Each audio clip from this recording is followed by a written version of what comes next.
పార్టీలో అంతర్గత పరిణామాలు తీవ్ర రూపం దాల్చాయి. తనతో పాటు తన కుటుంబ సభ్యులను టార్గెట్ చేస్తూ అనుచిత వ్యాఖ్యలు చేస్తున్నారంటూ కొండా సురేఖ మరోసారి లేఖ రాశారు.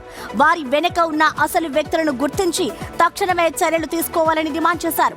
టీపీసీసీ క్రమశిక్షణ కమిటీ చైర్మన్ మల్లు రవికి ఆమె సుదీర్ఘ లేఖ రాశారు.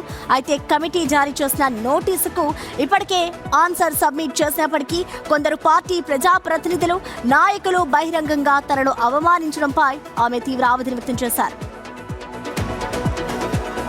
కొండా సురేఖ రాసిన లేఖకి సంబంధించిన మోర్ అప్డేట్స్ ని మా ప్రతినిధి రానా వానికి లైవ్ లో అందుబాటులో ఉన్నారు. రానా, ఏంటి తెలంగాణ కాంగ్రెస్ లో మొత్తం కూడా కొండా సురేఖ ఎపిసోడ్ నడుస్తోంది. మరి దీనిపై మరొకసారి ఏమైనా లేఖ రాస్తుంది కాబట్టి ఇటు అధిష్టానం నుంచి ఎటువంటి రియాక్షన్ వస్తుంది అనుకోవచ్చు?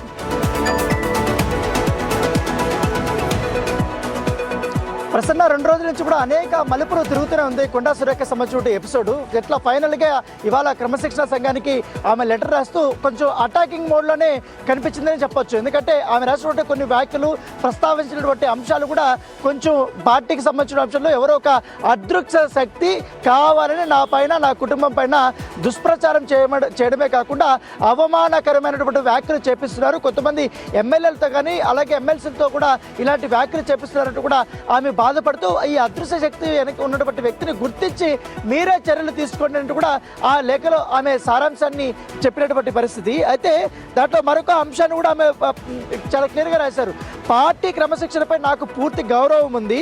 అదే సమయంలో ఒక సీనియర్ బీసీ మహిళా నాయకురాలైనటువంటి నేను, దాంతోపాటు పార్టీ నాయకత్వం నా పైన ఇంత రకంగా తీవ్ర మాటలు మాట్లాడుతుంటే పార్టీ నాయకత్వం ఎందుకు మౌనంగా ఉంది, ఎందుకు ఖండించడం లేదంటూ కూడా పార్టీని ఆమె ప్రశ్న లేవనెత్తింది. సో దీనిపైన కూడా ఆమె ప్రశ్నిస్తుంది. దాంతోపాటు వాళ్ళు ప్రెస్ మీట్లు పెట్టారు, అనేక రకమైనటువంటి కామెంట్లు చేశారు. ఏకంగా నా రాజకీయ భవిష్యత్తు పైన తీర్పులు ఇస్తూ చర్యలు తీసుకోవాలని డిమాండ్ చేస్తూ మీడియా ముందు ఇలా చేయడం ఏంటి, వారందరిపైన మీరు చర్యలు తీసుకోవాలన్న రీతిలో కూడా ఆమె ఈ లేఖలో ప్రస్తావన చేసింది. అయితే చివరగా మరొక అంశం ప్రస్తావన చేసింది. ముఖ్యంగా పార్టీ ప్రజాస్వామ్య విలువలు, సామాజిక న్యాయం, మహిళా సాధికారిత, బలహీన వర్గాల ఆత్మగౌరవానికి కట్టుబడి ఉన్న పార్టీ అని, ఆ విలువలను విరుద్ధంగా వ్యవహరించే వారిపై పార్టీ క్రమశిక్షణ నియమాల ప్రకారం కఠిన చర్యలు తీసుకోవాలని కూడా నేను డిమాండ్ చేస్తున్నానంటూ కూడా ఈ లేఖలో ఆమె కోరిన బట్టి నేపథ్యం అయితే కనపడుతుంది. దాంతోపాటు మెయిన్ ఎక్కువగా హట్ అయింది తన పైన కానీ తన కుమార్తె సుష్మిత పైన కానీ పూర్తిసారి ఈ రకమైనటువంటి సోషల్ మీడియా వేదికగా అటాకులు కానీ, కామెంట్స్ కానీ ఇవన్నీ కూడా చూస్తూనే ఉన్నాం.